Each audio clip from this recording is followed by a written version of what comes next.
त्यामध्ये आपण थोडंसं तूप टाकू. 2 चमचे तूप टाकलं मी. तूप विरघळलं का आपण त्यामध्ये खवा टाकू. गाजर टाकू. गाजर चांगलं परतून घ्यायचं तुपात आणि खव्यामध्ये.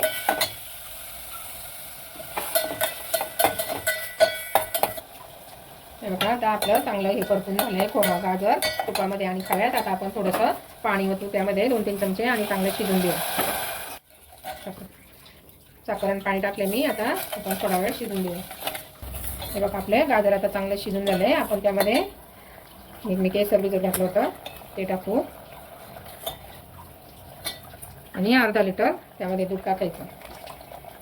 आता उकळी आली का आपण त्यामध्ये वेलची पावडर टाकू. आपण आता विलायची पावडर टाकली. आपण आता याला बाजूला शिफ्ट करू आणि तोपर्यंत आपण घावणे हे करून घेऊ. घावणे लावून घ्यायचं. आपण असे वरून काजू बदाम पिस्ता त्याचे काप बारीक केले ते टाकले. तवा तापला का तर तूप लावायचं चांगलं. हे बघा आपलं तवा चांगला तापलाय. मी तूप लावून घेतलं त्यावेळेला त्याचं घावणे करायचे.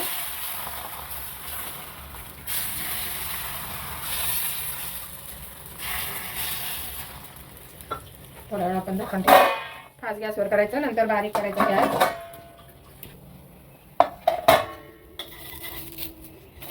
का असे आपले जे घावणे झाले आता आपण असे ते जाळी टाकायचे.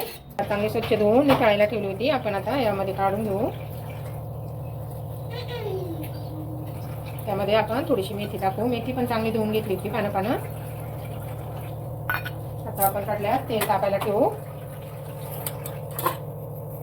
त्यामध्ये आपण मोहरी टाकायची.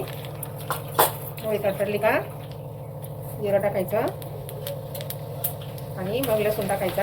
लसूण चांगला लाल झाला ना तर आपण त्यामध्ये हिंग टाकू.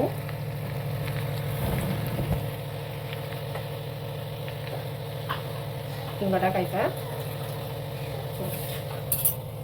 आणि त्यामध्ये अशी मस्त फोडणी द्यायची.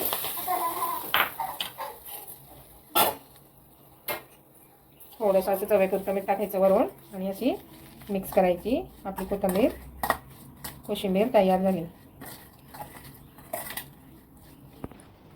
आपली तिरंगाचा आपण तिरंग्याचा कलर दिसतो ना तुम्हाला. जर तुम्हाला हा कलर आवडला तर अशी डिश करून बघा. तुम्हाला जर आवडली तर लाईक करा, शेअर करा, कमेंट करा, सबस्क्राईब करा. Bye bye.